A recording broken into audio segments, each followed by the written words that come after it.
അങ്ങനെ ദേവേനി ആകെ കട്ടക്കലിപ്പിൽ ഒരു ഫുഡ് പോലും കഴിക്കാതെ വല്ലാത്തൊരു മാനസികാവസ്ഥയിൽ നടക്കാൻ കേട്ടോ. എല്ലാവരോടും പ്രതിഷേധമാണ്. ആരോടും ദേവേനി മിണ്ടുന്നില്ല കേട്ടോ. എരിപിരി കയറ്റാണെങ്കിൽ ഇടയ്ക്കിടയ്ക്ക് ജലജ വരുന്നുണ്ട്. അങ്ങനെ ഓരോന്ന് പറഞ്ഞ ജലജ എരിപിരി കയറ്റുന്നുണ്ട് കേട്ടോ. നയനയ്ക്കാലത് കണ്ടിട്ട് ഭയങ്കരമായിട്ട് സങ്കടമാകുന്നുണ്ട്. അങ്ങനെ എല്ലാവരും ഹാളിൽ ഫുഡ് കഴിക്കാൻ ഇരിക്കുന്ന സമയത്ത് ദേവയാനി മാത്രം ഫുഡ് കഴിക്കുന്നില്ല. ദേവയാനി അവൾക്കുള്ളത് സെപ്പറേറ്റ് ഫുഡ് വെച്ച് കഴിക്കാൻ വേണ്ടി എടുക്കുന്നു. അപ്പോഴേക്കും മുത്തശ്ശി ചോദിക്കുകയാണ്, ഇതെന്താ ദേവയാനി നീ വന്ന് കഴിക്കുന്നില്ലെന്ന് ചോദിക്കുമ്പോൾ ദേവയാനി പറയുന്നുണ്ട്, എനിക്കുള്ളത് ഞാൻ ഉണ്ടാക്കിയിട്ടുണ്ട്, അവൾ ഉണ്ടാക്കുന്ന ഫുഡൊന്നും എനിക്ക് വേണ്ടെന്ന് പറയുമ്പോൾ, ഓഹോ അങ്ങനെയായോ, അപ്പോൾ ഈ വീട്ടിൽ 2 പാചകം വരെ ആയല്ലേ എന്ന് ചോദിക്കുകയാണ്. അതെ, ഇനിയൊക്കെ അതിൻ്റെ ആവശ്യം വരും എന്ന് ദേവേനി പറയുമ്പോൾ, അങ്ങനെയാണോ, എന്നാൽ ഒരു സെക്കൻഡ് എന്ന് പറയുകയാണ്. എന്നിട്ട് മുത്തശ്ശി അകത്തേക്ക് കയറി പോന്നു. ഈ സമയത്ത് ജയൻ ചോദിക്കുന്നുണ്ട്, എന്താ ദേവേനി നിൻ്റെ ഉദ്ദേശം, ഇങ്ങനെയൊക്കെയാണ് പെരുമാറണ്ടേ, നീ വീട്ടിലെ മൂത്ത മരുമകളല്ലേ എന്ന് ചോദിക്കുകയാണ്. അപ്പോഴേക്കും ആദർശ് ജയനോട് പറയണം, അച്ഛാ ഈ പ്രശ്നം എങ്ങനെയെങ്കിലും സോൾവ് ചെയ്യണം, മുത്തശ്ശിന് വിഷമം ഉണ്ടാകാത്ത രീതിയിൽ എങ്ങനെയെങ്കിലും കൈകാര്യം ചെയ്യണമെന്ന് പറയുന്നുണ്ട്. അപ്പോഴേക്കും മുത്തശ്ശി റൂമിൽ പോയിട്ട് കുറേ ആധാരം പ്രമാണമൊക്കെ ആയിട്ട് വരികയാണ് കേട്ടോ. വന്നിട്ട് ഈ ആധാരം പ്രമാണം എല്ലാം നേരെ എടുത്ത് ദേവേൻ്റെ മുഖത്തേക്ക് വലിച്ചെറിയുന്നുണ്ട്. എന്നിട്ട് ദാ കിടക്കുന്നു, ഇതൊക്കെ നമ്മുടെ സ്വത്ത് വകകളുടെ പ്രമാണമാണ്, ഇതെല്ലാം നീ എടുത്തിട്ട് എല്ലാവർക്കും വീതിച്ചു കൊടുക്കുക, എന്നിട്ട് എല്ലാവരും അവനവൻ്റെ വഴിക്ക് പിരിഞ്ഞു പോവാം, ഞാനും എൻ്റെ ഭർത്താവും ഏതെങ്കിലും അമ്പലത്തിലോ അനാഥാലയത്തിലോ പോയി കിടന്നോളാം, ഞങ്ങൾക്ക് വയസ്സായവരല്ലേ, ഇനി ശിഷ്ടകാലം ഞങ്ങൾ അവിടെ ജീവിച്ചോളാം, ആർക്കൊരു ബുദ്ധിമുട്ടും ഉണ്ടാക്കാതെ എന്നൊക്കെ പറയുന്നുണ്ട്. അപ്പോഴേക്കും ദേവേനി മുത്തശ്ശി, അമ്മ എന്താ ഈ പറയുന്നത്, അങ്ങനെയൊന്നും ചിന്തിച്ചിട്ട് കൂടിയില്ല എന്ന് പറയാണ്. അല്ല, നീ ഇപ്പോൾ കാണിക്കുന്നതിൻ്റെയൊക്കെ അർത്ഥം അങ്ങനെയാണല്ലോ, ഈ കുടുംബത്തിലേക്ക് വലുതുകാരെ വെച്ച് നിന്ന് കയറിയ മൂത്ത മരുമകളാണ് നീ, ഞാൻ എൻ്റെ സ്വന്തം മകളെ പോലെയല്ലേ നിന്നെ കണ്ടിട്ടുള്ളൂ, ഈ വീടിന് നേർവഴി കാണിച്ചു കൊടുക്കേണ്ടവളോ നീ തന്നെയല്ലേ, എന്നിട്ട് നീ തന്നെ അങ്ങനെ പെരുമാറിയാലോ എനിക്ക് തൊട്ട് സഹിക്കാൻ കഴിയുന്നില്ല, നീ വീടിനെ കീറി മുറിച്ചുകൊണ്ടിരിക്കുകയാണ്, ഇപ്പം നീ കാണിക്കുന്നത് ക്യാൻസറിനെ പോലെയാ, ഓരോരോ ഭാഗങ്ങളായിട്ട് ശരീരത്തിനെ കീറി മുറിച്ച് തിന്നുന്നത് പോലെ നീ വീടിനെ കീറി മുറിച്ച് തിന്നുകൊണ്ടിരിക്കുകയല്ലേ എന്നൊക്കെ പറയുന്നു. എന്നിട്ട് പറയാണ്, എനിക്ക് ഫുഡ് വേണ്ട, ബാ നിങ്ങൾ എഴുന്നേറ്റ് വാ കഴിക്കണ്ടെന്ന് പറഞ്ഞിട്ട് മുത്തശ്ശിനെ വിളിച്ചുകൊണ്ട് മുത്തശ്ശി അകത്തേക്ക് കയറി പോകുന്നുണ്ട്. ഇത് കണ്ടുകൊണ്ട് ജാനകിയും ഹസ്ബൻഡും ജയനും ആദർശും എല്ലാവരും ആ ടേബിളിൽ നിന്നും എഴുന്നേറ്റ് പോകാൻ കേട്ടോ. അപ്പോഴേക്കും നയന അവിടെ കരഞ്ഞുകൊണ്ട് നിൽക്കുമ്പോഴേക്കും ദേവേനെ നയനെ ഒന്ന് നോക്കി ദേഷ്യപ്പെട്ടിട്ട് അവളും അകത്തേക്ക് കയറി പോകുന്നുണ്ട്. അങ്ങനെ ദേവയാനി ഇതൊക്കെ ഓർത്ത് റൂമിൽ പോയി ഇങ്ങനെ ദേഷ്യപ്പെട്ട് ഇങ്ങനെ ആലോചിച്ചുകൊണ്ടിരിക്കുമ്പോഴേക്കും അങ്ങോട്ടേക്ക് നയന വരുന്നുണ്ട്. റൂമിലേക്ക് കയറുന്നില്ല, വാതൊക്കെ എന്നിട്ട് അമ്മ എനിക്കൊരു കാര്യം പറയണമെന്ന് പറയുമ്പോഴേക്കും പെട്ടെന്ന് വാതിൽ കൊട്ടി അടയ്ക്കുകയാണ് കേട്ടോ ദേവയാനി. ശേഷം ദേവയാനി ഹാളിൽ വന്നിരിക്കുമ്പോൾ വീണ്ടും നയന അങ്ങോട്ടേക്ക് വരുന്നുണ്ട്. അമ്മ എനിക്കൊരു അത്യാവശ്യ കാര്യം പറയണമെന്ന് പറയുമ്പോൾ, നീ എന്നെ എവിടെ ഇരിക്കാൻ സമ്മതിക്കില്ലേ, ദയവ് ചെയ്ത് എന്നെ ശല്യപ്പെടുത്താതെ പോകാമോ എന്ന് ചോദിക്കുകയാണ്.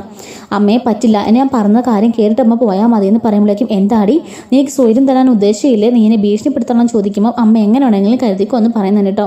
പറ, എന്താ നിനക്ക് പറയാനുള്ളതെന്ന് പറ, ഞാൻ കേട്ടിട്ട് പോയിക്കോളാം എന്ന് ദേവേനി പറയുന്നു. അമ്മേ, അത് വേറൊന്നുമല്ല, അമ്മ ഇന്ന് കണ്ടതാണല്ലോ, ഇപ്പോൾ ഈ വീട്ടിലെ എല്ലാവരും എന്നെയാ കൂടുതൽ പുകഴ്ത്തുക, അതായത് ഇപ്പം ഒരു വോട്ടിങ് നടത്തിയാൽ ഞാനായിരിക്കും ജയിക്കാൻ പോകുന്നത്, അത്രയ്ക്കും ഭൂരിപക്ഷം എൻ്റെ സൈഡില്ല, അതുകൊണ്ട് അമ്മ ഒരു കാര്യം മനസ്സിലാക്കണം, ഇന്ന് തന്നെ അമ്മയോട് പിണങ്ങിയിരുന്നപ്പോഴുണ്ടല്ലോ അമ്മ ഈ വീട്ടിലെ എല്ലാവരെയും വിഷമിപ്പിക്കുക ചെയ്തത്, അതുകൊണ്ട് തന്നെ അമ്മയോട് എല്ലാവർക്കും ആ ഒരു പേടിയും എല്ലാം പോയി കഴിഞ്ഞു. പണ്ട് ദേവയാനി എന്ന് പറഞ്ഞാലുണ്ടല്ലോ ഈ വീട് തന്നെ കിടുങ്ങി വിറക്കിയായിരുന്നു, അത്രയ്ക്കും പവറായിരുന്നു അമ്മയ്ക്ക് ഈ വീട്ടിൽ.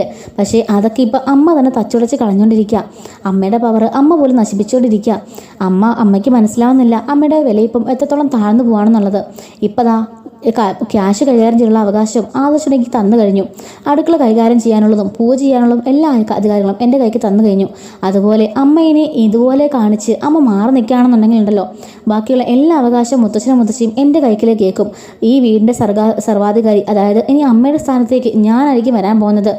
അപ്പോഴേക്കും ദേവനെ ഞെട്ടുന്നുണ്ട് കേട്ടോ. അതായത് ദേവേനയുടെ എല്ലാ സ്ഥാനങ്ങളും പോയിട്ട് ആ സ്ഥാനത്തേക്ക് നയന വരുന്നത് ദേവനയ്ക്ക് ചിന്തിക്കാൻ പോലും പറ്റുന്നില്ല കേട്ടോ. അപ്പം ആ ഒരു കാര്യം നയനയ്ക്ക് അറിയുന്നുണ്ട് തന്നെയാണ് നയന ആ ഒരു രീതിക്ക് കയറി പിടിച്ചത്.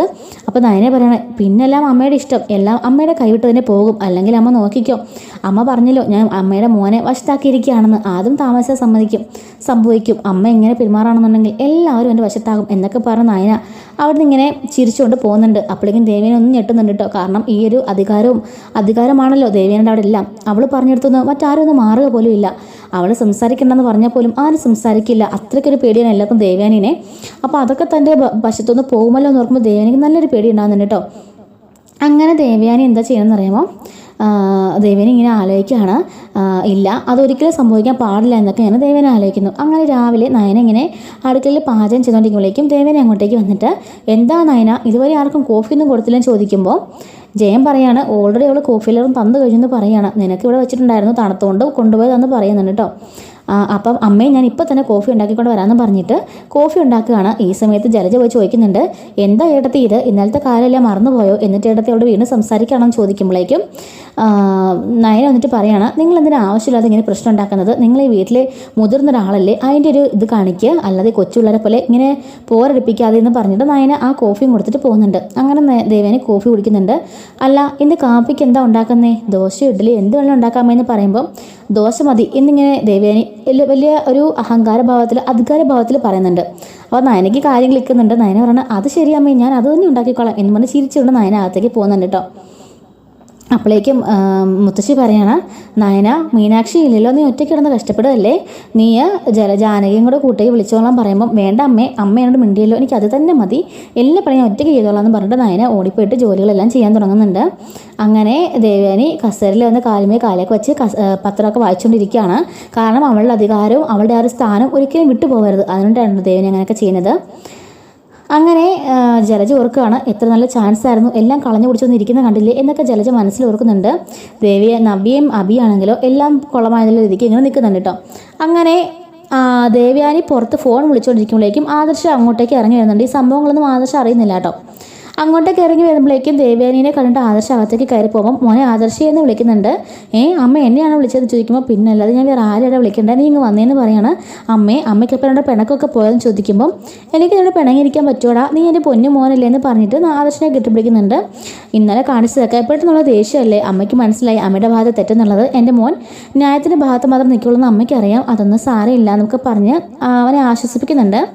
അങ്ങനെ അവന് ഭയങ്കര സന്തോഷമാകുന്നുണ്ട്. എൻ്റെ പൊന്നമ്മയാണെന്ന് പറഞ്ഞാൽ കവളത്തൊക്കെ ഇങ്ങനെ പിടിക്കുന്നുണ്ട് കേട്ടോ. എന്നിട്ട് ആദർശ അകത്തേക്ക് കയറി പോയിട്ട് പറയുകയാണ് മുത്തശ്ശി എന്ന് പറഞ്ഞാൽ മുത്തശ്ശിനെ ഇങ്ങനെ കറക്കിയിട്ട് പറയുകയാണ്, എൻ്റെ അമ്മയുടെ മിണ്ടി മുത്തശ്ശി എന്ന് പറയുന്നുണ്ട്. അപ്പോൾ നവ്യ ഓർക്കുകയാണ്, ഇവനെന്താ വട്ടായ, ഇവനെന്തിനാണ് തുള്ളുന്നത്, ഇങ്ങനെ നവ്യ മനസ്സിലാലോചിക്കുന്നുണ്ട്. ഈ സമയത്ത് ജാനകിയും പറയുന്നുണ്ട്, എന്താണ് സന്തോഷം, എൻ്റെ അമ്മയുടെ മിണ്ടി ചെറിയമ്മയെന്ന് പറയാണ്. ഓഹോ, അങ്ങനെയുള്ള കാര്യം, പിന്നെ അതിൻ്റെ ക്രെഡിറ്റ് മൊത്തമേ നയനക്കുള്ളതാ, നയനയാ നിൻ്റെ അമ്മേനെ കൊണ്ട് എല്ലാവരും മിണ്ടിപ്പിച്ചത്, അവൾക്ക് ആ ക്രെഡിറ്റ് മൊത്തം ആണോ എന്ന് ചോദിച്ചിട്ട് ആദർശ് നേരെ നയനയുടെ മുറിയിലേക്ക് ഓടുന്നുണ്ട് കേട്ടോ. അപ്പം നവ്യയും എന്താണ് സംഭവിക്കുന്നത് അറിയാൻ വേണ്ടി അങ്ങോട്ടേക്ക് ആദർശിൻ്റെ പുറകെ പോകുന്നുണ്ട്. അവിടെ തുണി മടക്കൊണ്ടിരിക്കുന്ന നയനനെ ഓടിപ്പോയി എടുത്തു പൊക്കി വട്ടം കറക്കാൻ കേട്ടോ ആദർശമായിട്ട് താഴെ ഇറക്കുക, ആരെങ്കിലും കാണും. നയന പറഞ്ഞിട്ടുണ്ടെങ്കിൽ ഇല്ല, ഞാൻ ഒത്തിരി ഹാപ്പിയില്ല നയന, താങ്ക് യു എന്ന് പറഞ്ഞിങ്ങനെ പൊക്കിയെടുത്ത് കറക്കാണ്. എന്താ ആവശ്യമായിട്ടാ താഴെ നിർത്തുമെന്ന് പറയുമ്പോഴേക്കും താഴെ നിർത്താണ്. നയന നീ കാരണം എൻ്റെ അമ്മയുടെ മിണ്ടിയെന്ന് ചെറിയമ്മയോട് പറഞ്ഞു, അതിൻ്റെ സന്തോഷമാണ്. അപ്പോഴൊക്കെ നയന പറഞ്ഞിട്ടുണ്ട്, ആണോ എന്നോട് മിണ്ടി, എന്നിട്ട് ഞാൻ നിങ്ങളുടെ അടുത്ത് എന്താ വട്ടം കറക്കിയോ, നിങ്ങൾക്ക് എന്താ ആദർശേട്ടാ എന്ന് ചോദിക്കുന്നുണ്ട്. അപ്പോഴേക്ക് ഇതൊക്കെ കണ്ട് നവ്യ എന്നും പറഞ്ഞിട്ട് ദേഷ്യപ്പെട്ട് അബിയുടെ അടുത്തേക്ക് പോവാണ്. എന്നിട്ട് അബിയോട് പറയുന്നുണ്ട്, അവിടെ കണ്ടില്ലേ, അവിടെ ഭയങ്കര റൊമാൻസിലാണ്, പകൽ സമയത്ത് പോലും അവളെ എടുത്ത് വട്ടം കറക്കിക്കൊണ്ടിരിക്കുക, നിങ്ങൾക്ക് ഒരു സ്നേഹമില്ല, ആദർശേട്ടനെ എങ്ങനെ കിട്ടിയിരുന്നെങ്കിൽ ഞാനിപ്പോൾ സന്തോഷമായിട്ട് ജീവിച്ചതിന് ഈ വീട്ടിലെ മഹാറാണിയായനെ, മൂത്ത മരുമകൾ എന്നുള്ള സ്ഥാനവും ആ ഒരു അഹങ്കാരവും ഇവ ദേവേനെ ഇരിക്കുന്നത് പോലെ എനിക്ക് ഇരിക്കായിരുന്നു, എല്ലാം നശിപ്പിച്ച് നിങ്ങൾ ഒറ്റ എടുത്തിടാന്നൊക്കെ പറയുന്നുണ്ട്. അഭി പറയാണ്, നീ വലിയ കാശുകാരെന്ന് പറഞ്ഞിട്ടല്ലേ, അല്ലെങ്കിൽ ഞാൻ നിന്നെ വഴിക്ക് വരത്തുപോലും ഇല്ലായിരുന്നല്ലോ എന്നൊക്കെ പറയുന്നുണ്ട് കേട്ടോ. ഇതുപോലുള്ള വരാനിരിക്കുന്ന എപ്പിസോഡ്സിൻ്റെ റിവ്യൂസ് തരാൻ താല്പര്യം ഉണ്ടെങ്കിൽ നമ്മുടെ ചാനൽ ഇപ്പോൾ തന്നെ സബ്സ്ക്രൈബ് സപ്പോർട്ട് ചെയ്യണേ. Thanks for watching.